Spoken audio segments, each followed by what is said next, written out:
Sejam bem-vindos a mais uma edição do programa Most Players. E consigo meu nome, o dono das exclusividades e novidades.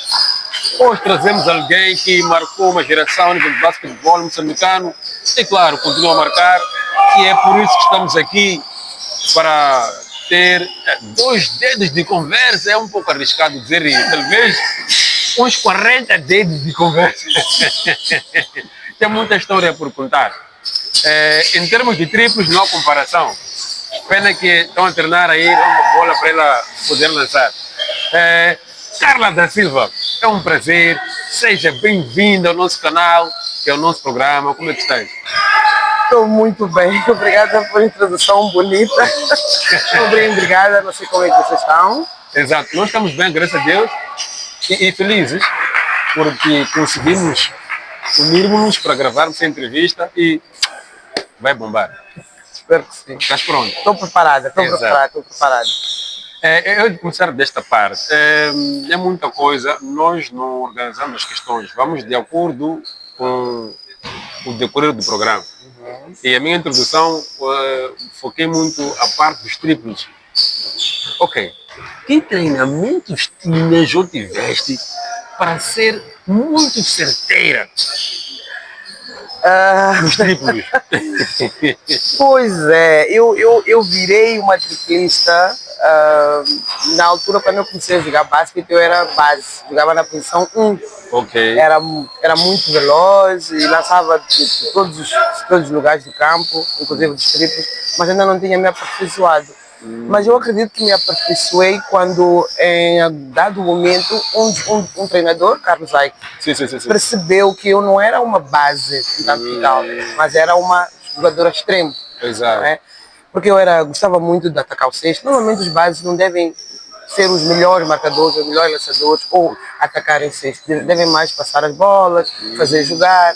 E eu, quando tivesse a bola, ia para um dos lados e sempre queria atacar o cesto. E ele percebeu que não é uma característica de uma base, apesar de eu ter visão do jogo e por aí fora controle de bola, mas não era uma jogadora base. Foi nessa altura que eu comecei a especializar-me a lançamentos dos 3 pontos. Mas fora isso, nunca decidi que ia ser uma lançadora de 3 pontos. Mas eu era uma jogadora que treinava bastante. Eu treinava umas 2 horas antes da hora do treino, ou 1 ou 2 horas. Treinava durante a hora do treino e depois de acabar o treino eu ficava pelo menos mais 40 minutos a lançar, a treinar, a fazer os movimentos. Então, acho que é pela dedicação, pelo empenho que eu comecei a acertar muito a tabela comigo, com os olhos fechados conseguia lançar. Exatamente. Por causa do treino, por causa da rotina do treino. Agora, durante os jogos, nunca tiveste aquela pressão das colegas? Ora, Silvia, estamos a perder. Fizemos o teu triplo aqui. Muita pressão. E, aliás, para além da pressão das colegas, eu tinha a minha própria pressão. Okay. Já perdi muitos jogos por ter sido a última pessoa a lançar e a bola não entrar e perder o jogo. Okay. Mas também já ganhei muitos a fazer a mesma situação. Porque eu sou uma pessoa que exige muito de mim mesma. Exato. Então, para além de ter a minha pressão, eu tinha a pressão das colegas. Eu olhava para elas e dizia, eu tenho que fazer alguma coisa. Exatamente. Nem sempre era obrigada a fazer, mas a pressão sempre me deixava nessa situação. Exato. E com o andar do tempo, muitas delas já sabiam que a última bola aqui tem que ser tem que passar para Carla, porque ela é que vai lançar. Seja de que posição, eu era muito destemida, seja de 3 pontos ou de 2, eu não tinha medo dessa responsabilidade de lançar para o cesto e falhar ou marcar. Mas graças a Deus, muitas vezes foi a marcar. Exato. Vamos deixar uns 40 minutos, mas pronto. Vamos gerir. Vamos gerir. Agora, como é que foi a tua formação e a aceitação por parte da família quando decidiste abraçar o basquetebol? Eu não decidi abraçar o basquetebol. Exato. Quem decidiu foi minha mãe. Porque a minha irmã era asmática na altura e ela disse, vocês têm que praticar desporto, porque tem que ajudar a vossa irmã, ela precisa de praticar algum desporto. E o desporto melhor para uma pessoa asmática é a natação. Então nós começamos a fazer natação no desportivo.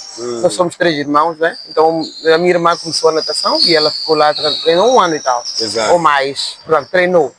Eu treinei uma semana só, comecei a achar que isso não é para mim. Não é para mim. E meu irmão nem sequer pôs os pés dentro da água. Então, e aliado a isso, eu já estava em contato com o clube desportivo de Maputo. Aliado a isso, eu estudava na escola Estrela Vermelha e tinha lá um professor que era treinador no desportivo. E era professor de matemática. É um daqueles pessoas bem temidos. Ok. Então, na altura, eu parecia também muito alta. Ele dizia, tu tens que jogar basquete. Aí, de quem ousasse, né? Dizer, não, professor, não posso. Então, aí comecei a ir jogar basquete. Mas cheguei no basquete, não gostei do basquete. Porque era assim complicado, as pessoas jogarem, são 5 pessoas, tem um com a bola e ninguém me passa a bola, porque eu não sei jogar basquete. Exatamente, sim. Então eu estou a correr de um lado para o outro e não pego a bola. Então aquilo irritou-me e desisti. Mas passado uma semana de ter ficado em casa, o fato de não ter conseguido atingir um objetivo, que é segurar a bola, eu voltei.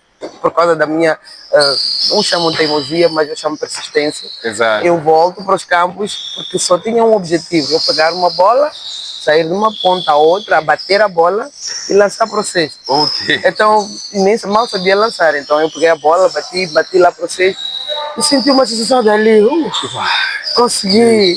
Mas a partir dali, quando eu disse consegui, foi onde entrou o bichinho do basquetebol. É aí onde eu comecei a jogar basquetebol. Então, nunca tive um impedimento dos meus pais de praticar desporto e em particular o basquetebol, porque foram eles que incentivaram. Exatamente. E aliado a isso, a escola sempre andou muito bem com a prática do basquetebol, pelo menos para mim. Exato. Quando eu treinasse, ficava mais contente, mais relaxada, mais descontraída, estudava. Ia para a escola e depois ia para o treino e nunca houve nenhuma interferência. Exato. Às vezes tínhamos testes, era preciso fazer um pouco mais de esforço, mas eu não conseguia faltar ao treino porque tenho teste no dia seguinte ou tenho teste à noite. Então, a escola sempre me ajudou a ser também uma melhor estudante, uma melhor trabalhadora, uma melhor profissional que eu sou hoje. Porque também quando comecei a trabalhar ainda também jogava basquete, então sentia que ao jogar basquete tornava-se uma pessoa melhor, ao praticar desporto no geral. Então o desporto servia como terapia para... Ainda serve. Muito grande terapia para isso. Até porque eu passei a ser uma pessoa muito melhor, fazendo uma análise agora na maturidade, uma pessoa muito melhor por causa do desporto coletivo, porque percebeu-se no relacionamento entre os colegas da escola, percebeu-se no relacionamento entre os colegas de trabalho, porque nós temos que saber que o fato de eu falhar, posso fazer uma equipe toda falhar. O fato de eu fazer uma coisa melhor, toda a equipe também pode ter o melhor sucesso. Então, o trabalho em equipe que nós temos hoje no trabalho, profissionalmente, para mim, deu-se muito graças à prática do basquetebol. Ok, exato. Durante a carreira, qual foi o jogo mais complicado? Mais complicado? São vários, mas o jogo mais complicado, posso resumir em 2. E vou falar mais dos jogos internacionais. Exato. Né? Esses são sempre aqueles mais críticos. Foram 2. Um deles foi contra o Senegal, que nós ganhamos. O Senegal era aquela potência. Que nós jogamos aquele jogo, um africano de 2003, e não sabíamos, nós vínhamos de um período de muita diferença. Há muito tempo não participamos em campeonatos africanos. E a nossa geração começou naquele campeonato de 2003 e ninguém esperava nada de nós. Nem mesmo nós esperávamos nada de nós mesmos. Vamos jogar, vamos ver daqui a mais de 2 ou 3 anos. Exato. Mas naquele jogo nós estávamos tão motivadas que começamos o jogo, eu me lembro que acabamos o primeiro quarto, a ganhamos o Senegal. 20-2. Uau! Mas nós a jogarmos com um pouco de medo, mas as coisas acontecerem na melhor forma possível. Tínhamos uma equipe boa, tínhamos treinadores bons, então, mas a coisa foi acontecendo que nem mesmo o público acreditava naquilo, porque o Senegal é a maior potência, já vinha com não sei quantos campeonatos. Esse foi um jogo muito crítico, porque no fim do jogo, nós ganhamos o jogo por 2 pontos. Porque o jogo ficou tão quente que ninguém mais queria bola, ninguém mais... Aquilo ficou todo mundo com medo, mas tínhamos que continuar a jogar. Exatamente. Então, depois apareceu a Angulela, apareceu a Clarice Machanguana, na altura também estava a Ana Flávia, então a Nádia também, a Ruth Muyanga. Sim, sim, grandes nomes. Sim. Só para ver, eu estou mesmo a mencionar. Pesos pesados, Pesos pesados, mas naquela altura era com aquele receio, mas naquela altura depois puxamos o jogo, pessoal, já estamos a ganhar, vamos lá chegar até lá, ganhamos. Mas o jogo todo foi uma tremedeira, não foi fácil, apesar de tudo. E outro mais crítico, que é com muita tristeza mesmo, porque provavelmente seria o meu primeiro e único, vamos dizer assim, título africano. Exato. Foi em 2003, foi contra a Nigéria. Aí nós perdemos na final. Chegamos à final sem ninguém dar por nós. Nós não sabíamos que íamos chegar lá. Ganhamos ao Senegal no dia anterior e fomos à final contra a Nigéria. Esse jogo foi muito triste mesmo, porque eu senti que eu podia ter dado um pouquinho mais. E não dei, não consigo perceber até hoje, para mim eu falo sempre disso, eu não consigo perceber porque não dei, mas também tenho que dar a mão à palmatória que o Senegal, a Nigéria tinha uma equipa extremamente boa e muito experiente, e vinha também de um dia anterior de termos visto, nós não sendo experientes nenhumas, a fazermos aquela festa toda contra o Senegal. Então elas prepararam-se melhor e então foram para o jogo, mas eu ainda acho que eu poderia ter dado um pouquinho mais naquele jogo e podíamos ter um resultado diferente. O resultado foi 69-63. Eu tenho que me lembrar disso. E uma pessoa que se lembra muito disso também é o Nhacila. O Nhacila vai contar esse jogo. Ele que estava narrando o jogo. Sim, esse não tenho certeza. Agora falei do Nhacila. Quero falar de um jogo muito especial, muito importante para mim, particularmente para mim, porque nesse campeonato ficamos em quarto lugar, fizemos um bom campeonato. Exato. Ficamos em quarto lugar porque todas as soluções eram bem fortes, estávamos também de mãos bem estruturadas e nós não conseguimos ganhar, mas foi um jogo muito especial para mim, foi um dos melhores jogos da minha carreira. Exato. Em que eu fui consagrado a melhor tenista da África. E é um jogo que o Nhacila narrou, ele fala de trás para frente, em que eu marquei 28 pontos e nem sabia que tinha marcado os 28 pontos. Uau! Mais do que marcar 28 pontos, eu marquei 7 triplos. Na altura isso era uma coisa de outro mundo. Portanto, tenho o privilégio, tenho o orgulho de dizer que eu abri as portas para jogadoras como a Anabela Costa. Eu fico muito orgulhosa de ver ela jogar, ela já parou de jogar agora, mas eu sinto que contribuiu um bocadinho para aquilo que a Anabela foi como jogadora e como esportista especialmente. Então, esse foi um jogo muito importante, especial para mim como Carla da Silva, não é? Não em termos coletivos. Em termos coletivos foram esses dois que eu acabei de mencionar. Exato. Com esse todo historial bom, que se diga, como é que chegaram a fazer dizer, pronto, tem que parar? Eu também não disse isso. Assim como eu não disse que vou jogar basquete. Eu não disse que ia parar de jogar basquete, mas as circunstâncias da vida levaram-me a que eu deixe de jogar basquete. Primeiro porque quando nós começamos a crescer, formámos-nos para seguir uma vida profissional. Exato. E a minha vida profissional levou-me para uma outra província. Infelizmente não tinha basquete, era o Cabo Delgado. Sim. Eu vivi lá durante 2 anos a trabalhar e ainda tentei jogar. Então, quando eu soube que eu vou para Cabo Delgado, nos primeiros 3 meses eu disse, ok, eu vou ver como é que isso funciona lá, e se vai dar para conciliar com basquete, se lá tem basquete para continuar ou não. Exato. Mas logo percebi que não. Eu estava na altura no Ferreira de Maputo e formei o clube. Antes mesmo de ter informado ao clube, no mesmo ano eu já tinha dito, olha, eu já não quero mais, não vou jogar mais para a seleção. Vou jogar para o clube, mas continuo a jogar basquete. Mas durante aqueles 3 meses viajei para trabalhar em Cabo Delgado, então informei ao clube, já não ia mais poder jogar basquete, estaria fora. Então 2 anos e depois não sabe o que vai acontecer. Eu já tinha 32, por aí, 32, 33. E fui para Cabo Delgado. E lá não tentei jogar, jogava com a equipe masculina, porque não tinha nenhuma feminina, mas para manter-me em forma, porque não ia voltar depois de 2 anos continuar a jogar federado, provavelmente não.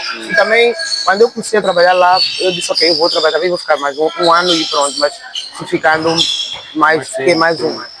Mas naquele mesmo ano, tínhamos, antes de eu ir para Cabo Delgado, e na altura que eu estava despedindo da seleção, não do basquete, mas da seleção,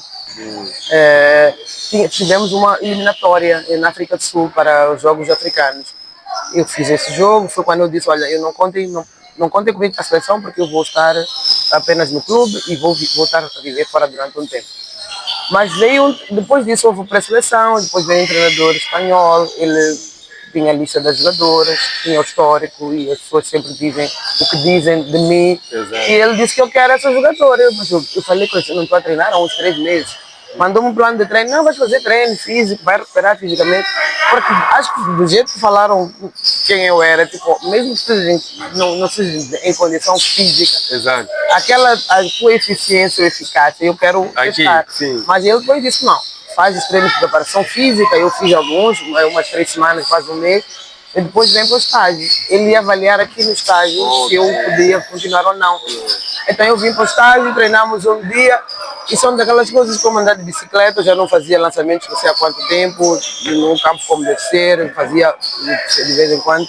Eu vim para o treino, cheguei de viagem, vim para o treino, e aquilo foi normal. No treino normal a bola pegou, é só lançar a bola entrava, eu dizia, tá, estes lançamentos vão me prejudicar.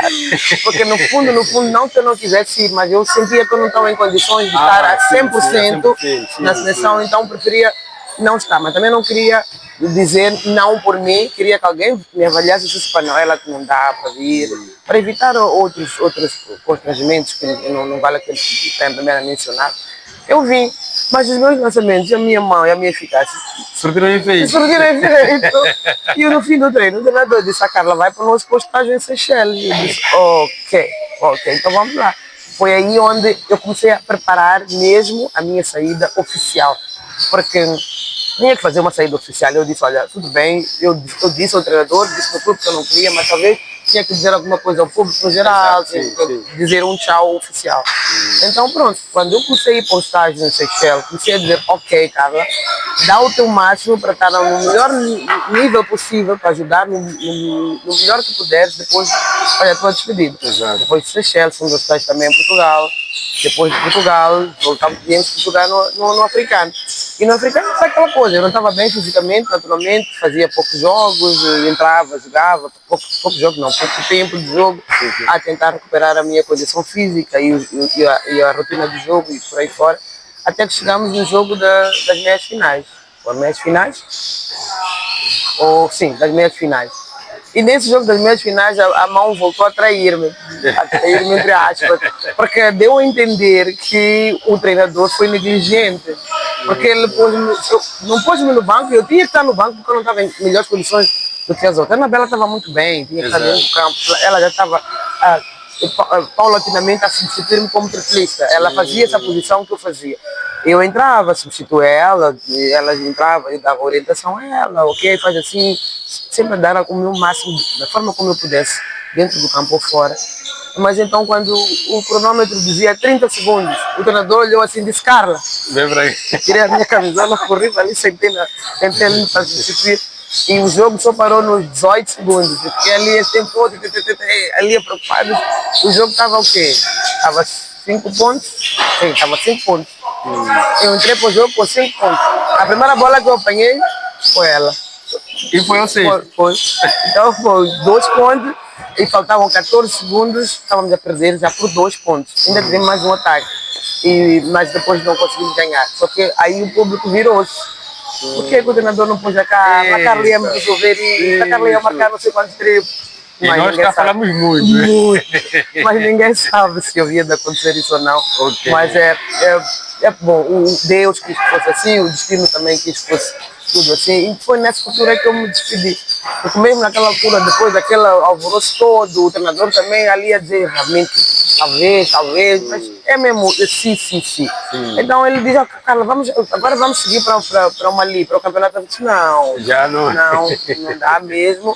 Eu vim, foram os Jogos Africanos que jogamos aqui, eu vim mesmo para isso, de ali na minha instituição, que era mesmo para este jogo, e depois nós viemos, então, infelizmente, aí despedi-me mesmo, oficialmente, para os Jogos de Comunicação Social, para o pessoal todo, que seria o meu último jogo da carreira. Feliz ou infelizmente foi contra a Nigéria. A Nigéria que me fez o sangue em 2003, mas que em 2007 eu também desfiz o sangue. Exatamente. Tirei da final. Exatamente. Então é uma carreira cheia de muitas glórias e alguns momentos maus. Alguns, sim. É normal, isso Sim, nos é faz normal. crescer sempre. Exato. Temos que ter alguns momentos maus para nós aprendermos. Seja aprendemos no desporto ou na nossa vida social. Sim, exatamente. Sempre aprendemos. Eu sempre digo que o desporto ajuda, nunca prejudica. De qualquer maneira vai nos ajudar. No momento em que estamos a praticar ou na nossa vida futura. Exato. Agora, falar de uma questão, não é questão não, mas percebi que eu não sei se ainda existe essa continuidade atualmente, mas falaste da Anabela Costa, em que estavas para se retirar do basquetebol e a Anabela, na altura, surgia como uma sua substituta. Sim. Atualmente, consegues ver esta continuidade, este trabalho, que retira-se a Diolinda, depois temos alguém à altura, sai a Anabela, ano passado temos alguém à altura, ou ficamos sem referências, tem que trabalhar muito para termos mais referências de basquetebol, nesse sentido, transição. Infelizmente, esse é um tema que me entristece, porque eu não vejo essa continuidade.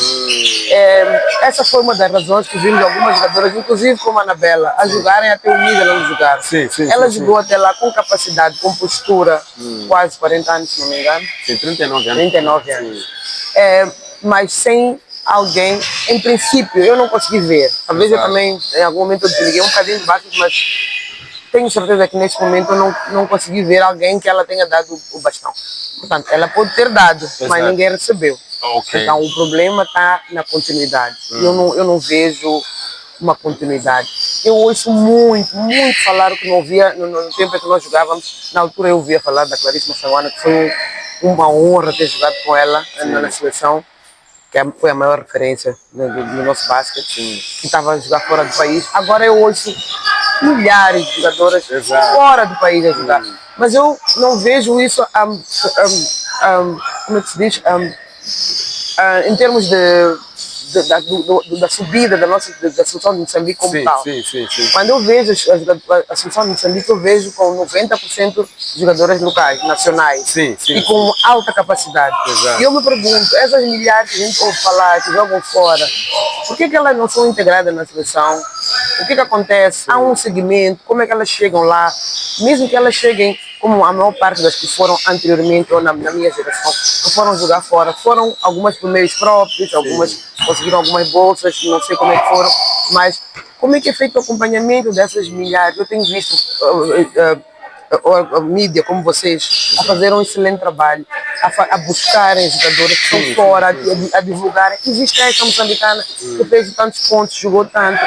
É só por aí que nós conhecemos. E afinal tem esse jogador fora. Mas será que a nível organizacional, aqui, a nível da federação, vamos dizer assim, há um acompanhamento que é feito? Quem são? Temos uma base de dados de jogadores que estão lá, como é que foi o acompanhamento? Elas vêm para aqui, vão jogar, queremos, os treinadores têm algum contato.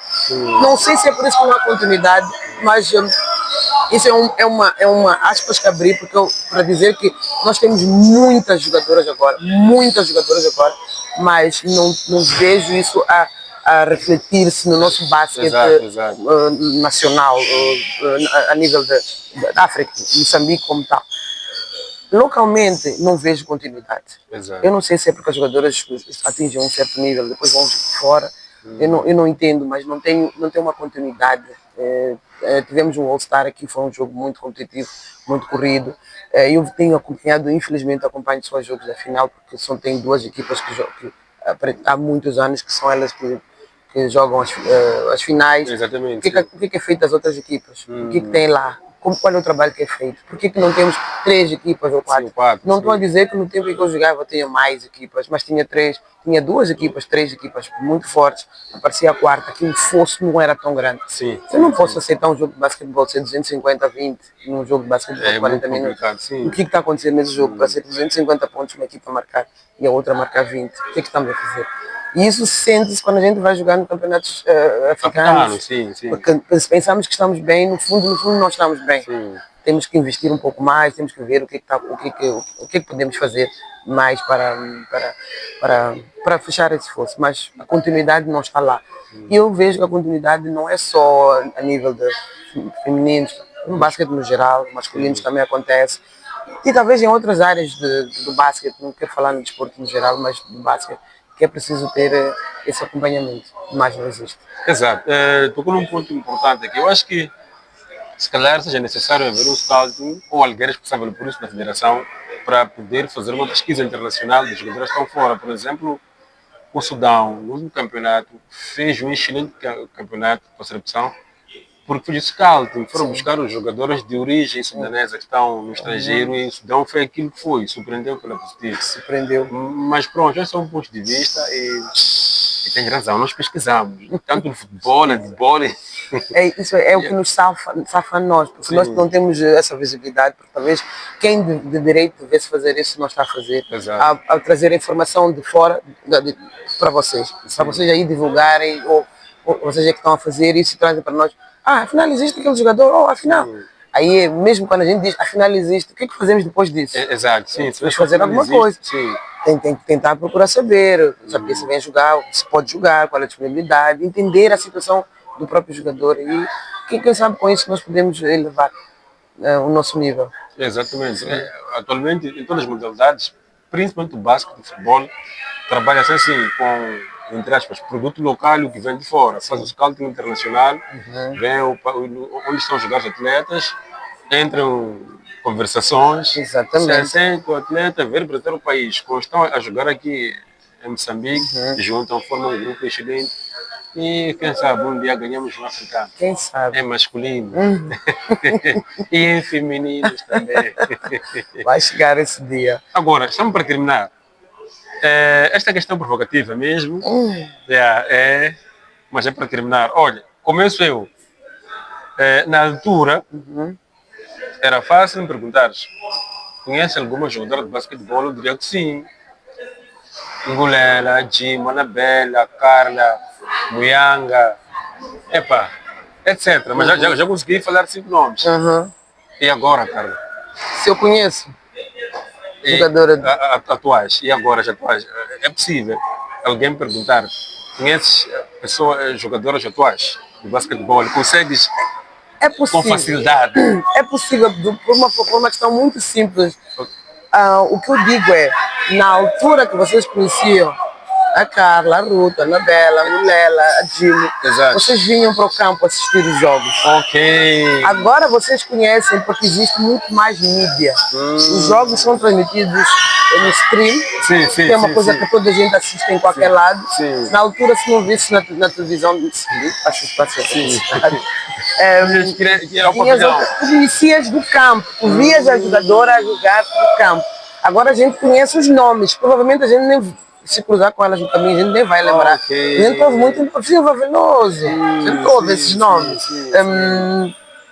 Stefania Giziane, Formiga, porque a gente, Eleutério é muito comprido, a gente chama ela de Formiga logo. Quando a gente sabe que tem uma formiga no basquete, então é de ouvir muitas vezes nas redes sociais. Mas talvez a geração de agora é muito redes sociais, tudo vem ali nas redes sociais. Então, mas eu digo que as pessoas conhecem, podem dizer com alguma facilidade, mas podem não dizer com propriedade. E depois podem passar um tempo, facilmente se esquece. Vocês nos viram a vir jogar, não vão nos esquecer. Agora, como vocês vão ouvir nas redes sociais, facilmente, hoje vem outra coisa na rede social, passou a informação. A rede social é muita informação que passa lá e vão esquecer. Mas a nós que vocês vieram sentar para ver, não vão esquecer. RTV, MRM, caso contrário, tens que ir ao campo. Até hoje eu ouço um trecho da RM. Eu falo, Carla Silva, Eduardo Chão, Carla Silva, saco! Eu fico com music! É de quanto tempo? Então, isso fica. Então, para mim, é por essa questão. É como eu vejo. Ponto de vista. Eu gostei do ponto de vista, sim. Atualmente, 2013, 14 para cá, são redes sociais ao extremo. Sim. No passado, não víamos de perto. Exatamente, acompanhava os jogos. Então, é diferente. Nós acompanhamos os jogos nas finais, alguns não até, mas tu vês que o campo não está ninguém a assistir, mas as finais a gente vem, quando joga as melhores equipes também, para a gente, além de a gente ver na televisão, às vezes eu digo, eu não quero ir para o campo, eu vou ver na televisão. Mas é importante acarinhar as nossas jogadoras aqui presente, então isso está a faltar um bocadinho. É por isso que fica passageiro. Ah, sim, como sempre, estamos de novo, mas... Agora, essa é a última questão. Última das últimas. Última das últimas. Carla, tínhamos, sinceramente falando, naquela época, desporto era só RM e TVM. Mas tínhamos um promo terrível. Eu me recordo que na época, tanto futebol, basquetebol, por mais que eu não quisesse ir ao campo, eu fugia na manuca com os meus amigos vinham. Por mais que eu não quisesse vir ao campo, mas se eu ligasse a rádio, colocar RM, falava-se do jogo da semana ou do jogo do dia. O promo era feito até o jogo era 18, até 15, 16, venha, estamos aqui, venha. E agora existe o promo, mas nem tanto. Esta coisa de promo, atualmente, está a ser com uma dinâmica exata, mesmo com as redes sociais que nós temos, ou tem sido assim, como diríamos. Eu acho que tem sido assim. Na altura, realmente, é uma questão boa, porque na altura a TVM, a RM principalmente, falava muito dos jogos. Sim. Mas talvez nem todo mundo estivesse na rádio. Mas sabe como é que corria? De boca em boca. Há jogo, eu também sabia. Agora, as redes sociais, há muita informação. Como eu disse, quando te atiram muita informação, há coisas que vão passar despercebidas. Então põe lá um panfleto, então tu vês no status vai passar. Talvez não viste bem quem joga, que horas, e passado uma semana, passado alguns dias, provavelmente já tem outra informação que foi lá colocada, que não é aquela que voltaram a divulgar várias vezes. A pessoa acaba esquecendo. Então, muitas vezes o boca a boca, o amigo, vamos lá, tem um jogo, falar, acho que surtia mais efeito. Não sei se é esse fenômeno ou as pessoas ficam mesmo sempre por detrás das telas e querem que tudo aconteça ali na tela sem se deslocar ao campo. Tem essa vantagem agora. É uma vantagem. É uma vantagem, mas também traz as suas desvantagens, né? Sim. Mas pronto, é isso. Vi outra entrevista no sábado na TVM e disseste que nunca foste treinadora. Sim. Era a primeira vez que estavas no banco. Não vais arriscar, né? De ser uma treinadora ou abraçar um projeto. Eu não sou treinador, nunca fui, mas temos uma equipa de recreativos batonificada, não é? E por ser a mais velha, por ser a mais velha, mais conceituada, vamos dizer, foi a mais alto nível. Com uma referência. Obrigada. Sou a mais velha com maior referência. E as meninas todas ouvem, inclusive as mais velhas da equipe. O que acontece é uma questão de disciplina e organização. Eu acabei ficando à frente da equipa e tento orientar um pouco, dar um guia. Normalmente eu jogo, né? Entre o jogo, houve uma altura que a minha lesão estava muito acentuada, não conseguia jogar, então eu só ficava de fora a orientar. Para mim, orientar é fazer as trocas. É isso que eu sei fazer. Para mim, isso não é necessariamente ser treinador. Eu conseguir perceber como é que o jogo está, porque isso eu fazia sempre antes, mesmo quando jogava. Eu era daquelas que controla, ou melhor, tenta controlar todo o jogo. Eu controlo as minhas faltas, controlo as faltas das minhas melhores colegas, jogadoras, controlo as faltas dos melhores de lá, controlo o tempo, controlo o árbitro, controlo o 24 segundos, controlo os resultados. Eu sou aquela pessoa, por isso sou formada em gestão. Não sabia na altura que era um dom. Então eu tento gerir ali, controlar ali, qual é o que eu faço um bocadinho ali. Algumas delas é tipo, eu sou treinadora, sou coach, porque eu faço as trocas. Eu não tenho medo de tomar uma decisão e ser errada. Se ter uma, enquanto a outra está a achar que é aquela que devia entrar. Mas se eu pensei que fosse aqui, consulto muitas colegas, vou falando uma com a outra, mas eu nunca fui treinador. E para mim ser treinador é muito difícil. Porque eu chego numa altura, mesmo no nosso jogo do recreativo, que ficam muito quentes, eu chego numa altura, simplesmente eu bloqueio. Mas a diferença que eu percebo pelo feedback que as meninas me dão é que quando eu bloqueio, elas não percebem que eu estou bloqueada, que eu não sei nem o que fazer. Porque eu continuo a manter ali a postura de quem sabe o que vai fazer. Na verdade, eu não sei fazer. E alguns que fazem uma outra leitura, como foi o caso de Magulis, que estão a dizer há algum tempo, mais dois ou três colegas do recreativo. Tu tens alguma coisa de treinador? Eu disse, tem o quê de treinador? Tu nunca pensaste em fazer curso de treinador? Nunca pensaste em ser treinador? Eu disse, nunca pensei.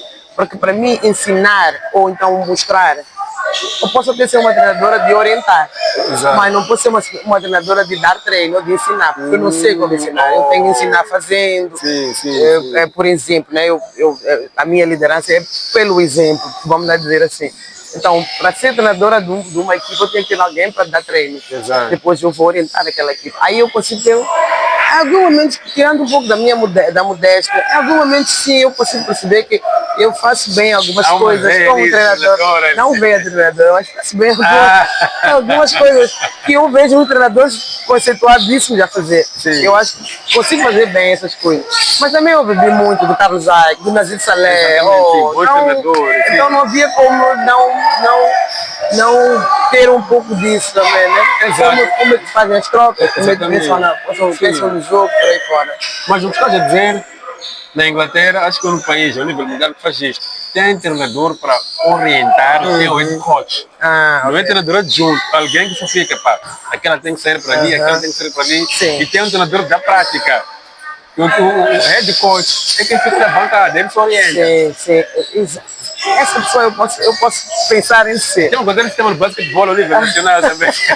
Vou propor ao pessoal da associação, da federação, para ver se é Isso possível, ajuda, ou sim. de um dos clubes. Ajuda, porque é preciso ter uma pessoa ao lado que diz que está a acontecer assim. Ou melhor, pode não dizer, às vezes é o papel do adjunto, mas nesse caso não seria do adjunto, seria de alguém com total autonomia, de Exatamente. dizer, porque é tentar ver o que vai acontecer à frente. Exatamente, sim. Não ver o jogo aqui, mas ver depois disso o que vai ser. Exato. O que está acontecendo com aquele jogador. Não olhar para a bola onde está, mas olhar para uma pessoa que está fora da bola.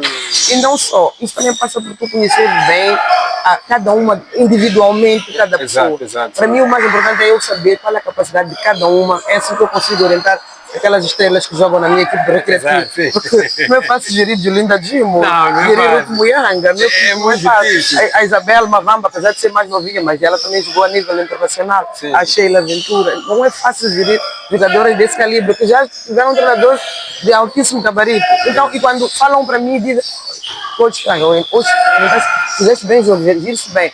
Então, sentes alguma coisa diferente. Tu dizes, Dimo, sai, entra tu. E a Dimo olhar, não perceber porque ela está a sair, mas depois a seguir ela perceber que aquela pessoa que entrou ia fazer alguma coisa específica que era importante fazer. Ou era preciso ela naquele momento sentar e descansar um bocadinho. Não é fácil gerir isso. Imagina os treinadores como passam mal. Não é fácil. Não é. E o nervosismo, então. É isso mesmo. Pronto, tens que estar com a equipar ali. É Então isso vamos mesmo. despedir, pronto. Ficou mais uma edição do programa Almoço Player com Carla da Silva, a dona dos triplos. Pronto, estamos à espera de alguém para misturar, não, né? Mas tentar reativar esta veia no basquetebol moçambicano. E daqui a pouco, o cara fazer o curso de treinador e... Oh, meu Deus! Não falamos nada sobre isso. Não. Falamos nada sobre isso. Mas, cara, eu quero que mandes saudações a todo o pessoal que te admira, que sempre te seguiu.